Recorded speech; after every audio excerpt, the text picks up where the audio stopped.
ఈరోజు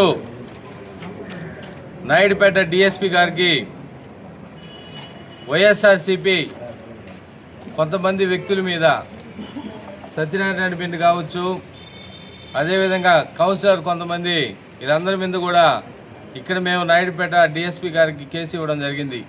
ఎందుకు ఇచ్చామనంటే ఒక 2 రోజుల క్రితం మేము ప్రెస్ మీట్ పెట్టడం జరిగింది.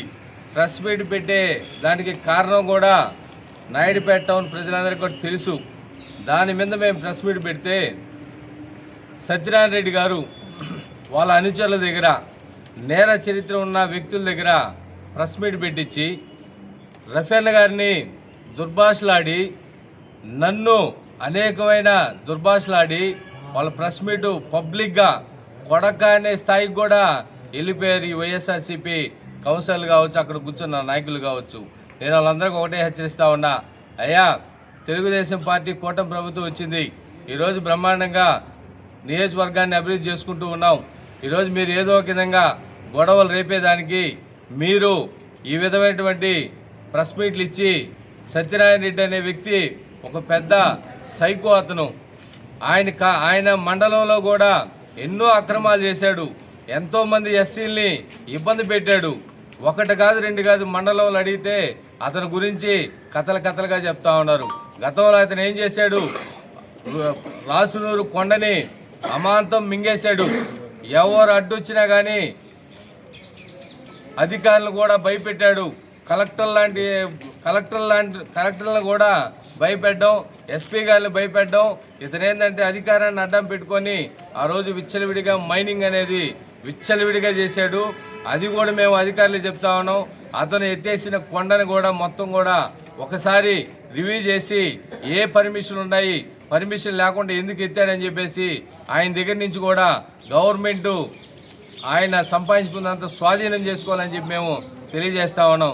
తర్వాత మేరీ నాగార్జున ఒక అతను కౌన్సిలర్ మాట్లాడాడు. ఆయన మాట్లాడడం జరిగింది, షర్ట్ ఇప్పించేశాడు, నారా లోకేష్ గారి దగ్గర అయిపోయారని చెప్పి మాట్లాడుతూ ఉన్నారు. అబ్బాయి, నాది 5 సంవత్సరాలు పోరాటం మీ వైఎస్ఆర్సీపీ మీద. మీ వైఎస్ఆర్సీపీ చేసే ప్రతి అరాచకాలను కూడా వెండగట్టింది నేను కడుతూనే వచ్చా. ప్రతి ఒక్కటి కూడా మీరు చేసే పాపాలన్నింటినీ కూడా అన్నింటినీ కూడా నేను పూర్తిగా స్టడీ చేసి మీ భాగోత్వం అంతా మీ భాగోత్వం అంతా కూడా కాన్స్టిట్యూన్సీ ప్రజలకి అంతా కూడా తెలిసే విధంగా తెలుగుదేశం పార్టీ జెండా పట్టుకొని మీరు చేసే ప్రతి అక్రమాల్ని మన నియోజకవర్గ ప్రజలందరికీ కూడా చూపించానని చెప్పి నేను తెలియజేస్తా ఉన్నా. ఊరికే మాట్లాడితే ఎవరు భయపడరు. మీకు అందరికీ ఒకటే చెప్తా ఉన్నాం, కూటమి ప్రభుత్వం బ్రహ్మాండంగా ఉంది. ఈరోజు మా నాయకులు బ్రహ్మాండమైన పటిష్టంగా ఉన్నాం. మీ బెదిరింపులకి తెలుగుదేశం పార్టీ నాయకులు కావచ్చు, కూటమి నాయకులు కావచ్చు, ఎవరు కూడా భయపడరు. మీ సత్యనారాయణ లాంటి వాళ్ళని త్వరలోనే మండలాన్ని కూడా వదిలించేసి మండలం నుంచి కూడా తరిమి కొట్టే దిశలోకి మీరే చట్టం తన పని తాను చేసుకుంటూ పోద్ది. సత్యనారాయణ అనే వ్యక్తి ఎన్ని నేరాలు చేశారో ఇవన్నీ కూడా చట్టం తన పని తాను చేసుకొని మండల బహిష్కరణ త్వరలోనే సత్యనారాయణకి ఉంటుందని చెప్పి తెలియజేస్తూ, తెలుగుదేశం పార్టీ అంటేనే అభివృద్ధి. మీరెన్ని చేసినా కానీ మీ 5 ఏళ్ల పరిపాలనలో మీ సంజయ్ కావచ్చు, మీ ఎవరైనా కానీ ఈ నియోజకవర్గాన్ని ఎక్కడ కూడా అభివృద్ధి చేసిన దాఖలాలు లేదని చెప్పి నేను తెలియజేస్తా ఉన్నా.